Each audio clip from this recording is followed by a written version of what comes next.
ఆంధ్రప్రదేశ్లో మే 13వ తేదీన జరిగినటువంటి ఎన్నికల్లో 49.41% ఓట్లను సాధించి 94 నుండి 104 అసెంబ్లీ స్థానాల్లో గెలవబోతాయండి. అలాగే తెలుగుదేశం పార్టీ కూటమి 47.55% ఓట్లను సాధించి కేవలం 71 నుండి 81 స్థానాలకు పరిమితం కాబోతా ఉంది. ఇతర పార్టీలు ఇండిపెండెంట్ అభ్యర్థులు 3.04% ఓట్లకు పరిమితం కాబోతా ఉన్నాయి. హాయ్ నమస్తే, నేను మీ జర్నలిస్ట్ రెహమాన్ని. గత 2 రోజులుగా ఏపీలో ప్రధానంగా ఒక విషయం పెద్ద ఎత్తున చర్చనీయాంశమవుతుంది. అది ది వైర్ పత్రిక కథనం. ది వైర్ ఆంగ్ల వెబ్సైట్ ఇచ్చినటువంటి కథనంలో పరకాల ప్రభాకర్, పొలిటికల్ ఎకనమిస్ట్గా ముద్రపడినటువంటి పరకాల ప్రభాకర్ గారు ఎలక్షన్ కమిషన్ ఆఫ్ ఇండియా అధికారికంగా విడుదల చేసినటువంటి ఒక డేటా లేదా ప్రెస్ రిలీజెస్, ఈ రెండింటిని విశ్లేషణ చేసి అనలిటిక్స్గా దీన్ని విడదీసి క్లియర్గా 2024 ఏపీ ఎన్నికల్లో మిస్చీఫ్ జరిగింది, ఒక మిరాకిల్ జరిగింది అనేది బలపరుస్తూ ఒక కథనాన్ని రాశారు. ఇది పెద్ద ఎత్తున చర్చనీయాంశంగా మారింది. సో దీనిపై ఇప్పటికే చాలా మీడియా మాధ్యమాల ద్వారా మనం కూడా చాలా వీడియోలు ఇచ్చాం. ఇదంతా కాసేపు పక్కన పెడదాం. నిజంగానే ఈ ఆర్టికల్లో ఇచ్చినటువంటి కథనాల ప్రకారం జరిగి ఉన్న పరిస్థితిని అద్దం పడుతోంది.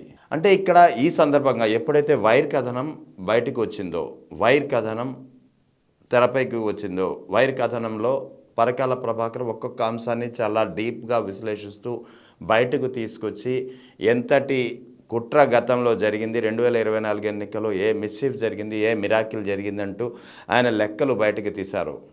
ఒకసారిగా అందరూ దిగ్భ్రాంతికి లోనయ్యారు. అదే సమయంలో ఆరామస్థాన్ వలి, ఇది ఇప్పుడు ప్రధానంగా నేను చెప్పదలుచుకున్నటువంటి అంశం.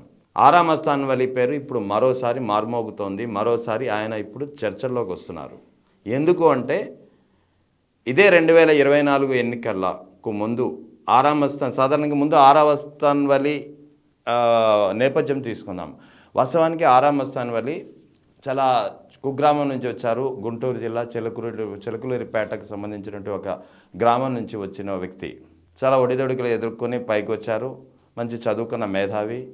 దేశవ్యాప్తంగా 24 మంది ముఖ్యమంత్రులతో పనిచేసినటువంటి అనుభవం, 24 మంది ముఖ్యమంత్రులకు ఒక అనువాదకుడుగా ఉన్నారు ఆయన. ఆరామస్థాన్ వలి నేపథ్యం అటువంటిది. ముస్లిం కుటుంబం నుంచి వచ్చినా సరే ఆర్ఎస్ఎస్ భావజాలాలు గట్టిగా ఉన్నటువంటి వ్యక్తి. అటువంటి ఆరామస్థాన్ వలి ఎన్నికల ప్రెడిక్షన్స్ ఎప్పుడు ఏ రాష్ట్ర ఎన్నికల సమయంలో ఇచ్చినా సరే అవి 100% పాళ్ళు నిజమైనటువంటి పరిస్థితి.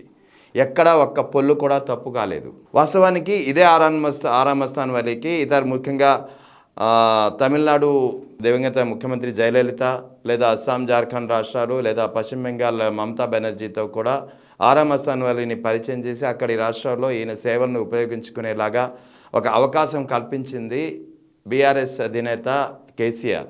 తెలంగాణ ముఖ్యమంత్రిగా ఉన్నప్పుడు కేసీఆర్ ఆరామస్థాన్ వలిని అందరికీ పరిచయం చేసినటువంటి పరిస్థితి. ఆరామస్థాన్ వలి స్ట్రాటజీపై, ఆరామస్థాన్ వలి వ్యూహాలపై ఆయనకి కేసీఆర్కు ఉన్నటువంటి నమ్మకం అటువంటిది.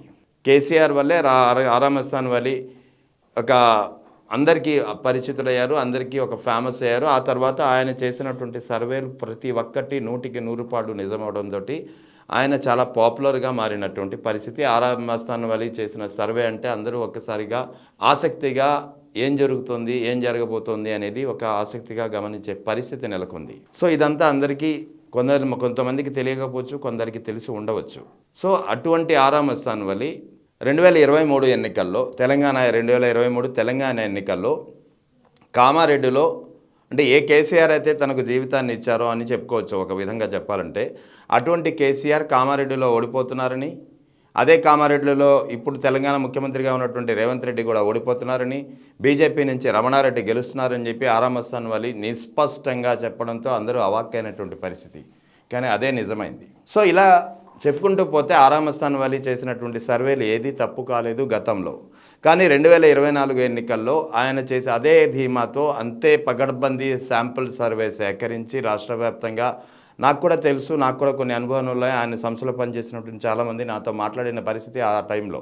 సో ప్రతి నియోజకవర్గం నుంచి ఒక నిర్దిష్టమైన శాంపుల్ సర్వే సేకరించి ఒక పక్కా లెక్కల ఆధారంగా, పక్కా విశ్లేషణ ఆధారంగా ఆయన చాలా ధీమాగా, చాలా కేటగిరికల్గా సర్వే చేయడమే కాకుండా వైఎస్ఆర్ కాంగ్రెస్ పార్టీ 2024 ఎన్నికల్లో 93 నుంచి 98 స్థానాలు ఖచ్చితంగా గెలుచుకుంటుందని చెప్పి ఒక ధీమా వ్యక్తం చేశారు, ఒక ప్రెడిక్షన్ ఇచ్చారు. చాలామంది ఆరామస్థాన్ వల్లి ఆ తర్వాత కూటమి ప్రభుత్వం అధికారంలోకి రావడం, వైఎస్ఆర్ కాంగ్రెస్ పార్టీ 11 సీట్లకే పరిమితం అవడంతో చాలామంది ఈ లెక్కలపై అనుమానాలు వ్యక్తం చేస్తూ, ముఖ్యంగా ఆరామస్థాన్ వల్లి ఫెయిల్ అయ్యాడు, ఆరామస్థాన్ వల్లి ప్రెడిక్షన్స్ తప్పయ్యాయంటూ పెద్ద ఎత్తున విమర్శలు, ఒక ట్రోలింగ్ కూడా మొదలుపెట్టినటువంటి పరిస్థితి, ముఖ్యంగా Telugu Desam and co media.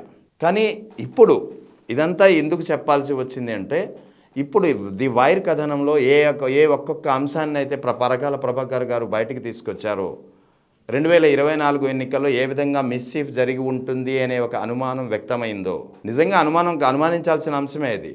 Parakala Prabhakar గారు రాసినటువంటి మొత్తం కథనం అంతా అన్ని వివరాలు పోదలుచుకోలేదు నేను ఇప్పుడు. కేవలం ఒకే ఒక్క అంశాన్ని చెప్తాను. రాత్రి 11:45 నుంచి 2 గంటలు ఏదైతే చివరి ఓట్ క్యాస్ట్ అయిందో, అంటే కేవలం 2 గంటల 15 నిమిషాల వ్యవధిలో 17,19,231 ఓట్లు పోలయ్యాయనేది ఎలక్షన్ కమిషన్ అధికారికంగా చెప్పింది. అంటే ఎలక్షన్ కమిషన్ అయితే 4.16% చెప్పింది. దాన్ని మనం ఓట్స్లో కన్వర్ట్ చేసుకుంటే అది 17,19,231 ఓట్లు. అది ఎన్ని బూతుల్లో? 3,500 బూతుల్లో ఆ టైంలో, అర్ధరాత్రి. అంటే ఇది ఒక్కొక్క బూత్లో సరాసరిని 491 ఓట్లు పోలై ఉండవచ్చు. అంటే 2 గంటల 15 నిమిషాల వ్యవధిలో ఒక్కొక్క బూత్లో 491 ఓట్లు పోలైతే నిమిషానికి ఎన్ని ఓట్లు వేసినట్టు? నిమిషానికి దాదాపుగా 4 వేయాల్సి ఉంటుంది. ఇదే ఇప్పుడు అనుమానానికి తావిచ్చిన అంశం. ఒక మానవ మాత్రుడు మనిషిగా ఉన్నప్పుడు ఈవెన్ రోబో కూడా చేయలేని పనిది. ఎందుకంటే అసెంబ్లీ ఏపీ 2024 ఎలక్షన్లో 2 ఓట్లు ప్రతి మనిషికి శాసనసభతో పాటు లోక్సభ ఓటు కూడా వేయాల్సిన పరిస్థితి. వీవీప్యాట్ స్లిప్ జనరేట్ అవడానికే 7 సెకండ్లు పడుతుంది. అటువంటిది 2 ఓట్లకు 14 సెకండ్ల సమయం పడుతుంది. ఆ తర్వాత రిజిస్టర్లో సైన్ చేయాలి, తర్వాత వెరిఫై చేసుకోవాలి, సైన్ చేయాలి, థంబ్ ఇంప్రెషన్ తీసుకోవాలి, ఇంక్ గుర్తు వేసుకోవాలి. ఈ ప్రక్రియకు ఎంత లేదన్నా 50 నుంచి 60 సెకండ్లు పడుతుంది. సో అటువంటిప్పుడు ఒక్కొక్క ఓటు వేయడానికి 1 నుంచి 1.5 నిమిషం ఖచ్చితంగా పడుతుంది. సో అదే రోజు ఉదయం నుంచి సాయంత్రం వరకు తీసుకున్నటువంటి పోలింగ్ సరళి, అది కూడా ఎలక్షన్ కమిషన్ ఇచ్చినటువంటి డేటా ఆధారంగా విశ్లేషించిన సగటు ఒక ఓటుకు 1 నిమిషం టైం తీసుకుంది. మరొకటిప్పుడు అర్ధరాత్రి 1 నిమిషంలో 4 ఓట్లు ఎలా వేశారనేది ఒక ప్రధానమైనటువంటి చర్చ. ఇప్పుడు ఇదంతా అందరికీ ఇప్పుడు బయటకు వచ్చిన తర్వాత ఇప్పుడు అనుమానాలు ఏమొస్తున్నాయి? ఈ మిస్చీఫ్ ఏదైతే జరిగిందని చెప్పి ఇప్పుడు ఒక నిర్ధారణకు వస్తుందో, ఈ లెక్కల ఆధారంగా ఒక అనుమానాలు ఏవైతే గతంలో ఇప్పటి వరకు అనుమానాలకే పరిమితమైనటువంటి ఆరోపణలు ఇప్పుడు బలం చేకూర్చే అంశంగా మారింది. అంటే ఇక్కడ ఏమవుతుంది? ఆరామస్థాన్ వల్లి చేసినటువంటి ప్రెడిక్షన్ 100కి 100 నిజమే. ఆరామస్థాన్ వల్లి సర్వే ఈసారి కూడా తప్పు కాలేదు. ఆరామస్థాన్ వల్లి చెప్పింది ఖచ్చితంగా జరిగి ఉండేది. ఆరామస్థాన్ ఒకవేళ ఈ మిస్చీఫ్ కానీ, ఈ మిరాకిల్ కానీ, ఈవీఎం హ్యాంపరింగ్ వంటి అంశాలు జరిగి ఉండకపోతే ఖచ్చితంగా ఆరామస్థాన్ వల్లి చెప్పిందే జరిగి ఉండేది ఆంధ్రప్రదేశ్ 2024 ఎన్నికల్లో అనేది ఇప్పుడు. అందుకే ఇప్పుడు ఆరామస్థాన్ వల్లి పేరు ఇప్పుడు ప్రముఖంగా మరోసారి చర్చకు వస్తోంది. పరకాల ప్రభాకర్ రాసినటువంటి వైర్ కథనం ద్వారా ఆరామస్థాన్ వల్లి చేసినటువంటి ప్రెడిక్షన్ ఖచ్చితంగా 100కి 100 నిజమై ఉండేది అనేది ఇప్పుడు అందరికీ తెలుస్తున్నటువంటి సత్యం. ఎందుకంటే ఈవీఎం హ్యాంపరింగ్ జరిగి ఉంటుందని చెప్పి చాలామంది ఇప్పటికే చెప్పారు. ఇది ఇండియాకు సంబంధించినటువంటి నేతలే కాదు, ముఖ్యంగా విదేశాల్లో ఉన్నటువంటి నేతలు కూడా చాలామంది చెప్పారు. యుఎస్ సెక్యూరిటీలో కీలకమైన బాధ్యతలో ఉన్నటువంటి వ్యక్తులు చెప్పారు. తర్వాత ఎక్స్ అధినేత ఎలాన్ మస్క్ కూడా ఈవీఎం ట్యాంపరింగ్ జరిగి ఉంటుంది, జరిగే అవకాశం ఉంది అని చెప్పారు. ప్రశాంత్ భూషణ్ లాంటి సీనియర్ న్యాయవాదులు కూడా దేశంలో 2024 ఎన్నికల్లో సెలెక్టివ్ ఈవీఎం ట్యాంపరింగ్ జరిగిందని చెప్పారు. ఇలాగ ప్రతి ఒక్కరికి ఈవీఎంలపై ఉన్నటువంటి అనుమానాలు కేవలం ఇప్పటి వరకు అనుమానాలకు, ఆరోపణలకు మాత్రమే పరిమితమైతే కొంతమంది దీన్ని రుజువు చేసిన పరిస్థితిగా ఉంది. కానీ ఎలక్షన్ కమిషన్ దీన్ని ఎప్పుడూ ఒప్పుకోలేదు. కానీ ఇప్పుడు పరకాల ప్రభాకర్ రాసి ఇచ్చినటువంటి కథనంలో ఒక్కొక్క అంశం, అది కూడా ఎలక్షన్ కమిషన్ ఇచ్చినటువంటి డేటా ఆధారంగా విశ్లేషించి మాత్రమే చెప్పారు తప్ప అది తన సొంత డేటా కాదు, ఏ పార్టీనో ఆయనకి ఇచ్చినటువంటి డేటా కాదు. అది ఎలక్షన్ కమిషన్ అధికారిక ప్రెస్ నోట్స్, ఎలక్షన్ కమిషన్ అధికారిక వెబ్సైట్లో ఉన్నటువంటి వివరాలని మరోసారి లోతుగా విశ్లేషించి తీసినటువంటి లెక్కలు. సో ఖచ్చితంగా ఇది సాఫ్ట్వేర్ హ్యాకింగ్ జరిగితేనే ఈ నిమిషానికి 3 నుంచి 4 మంది ఓట్లు వేయగలరు అనేది ఇప్పుడు మరోసారి బయటకు వచ్చింది, తెలుస్తోంది. సో ఈ నేపథ్యంలోనే ఆరామస్థాన్ వలి సర్వే అంచనా తప్పలేదు. ఇది జరిగి ఉండకపోతే ఖచ్చితంగా ఆరామస్థాన్ వలి చెప్పింది 100% నిజమయ్యి ఉండేది అనేది ఇప్పుడు మరోసారి చర్చనీయాంశంగా మారుతోంది.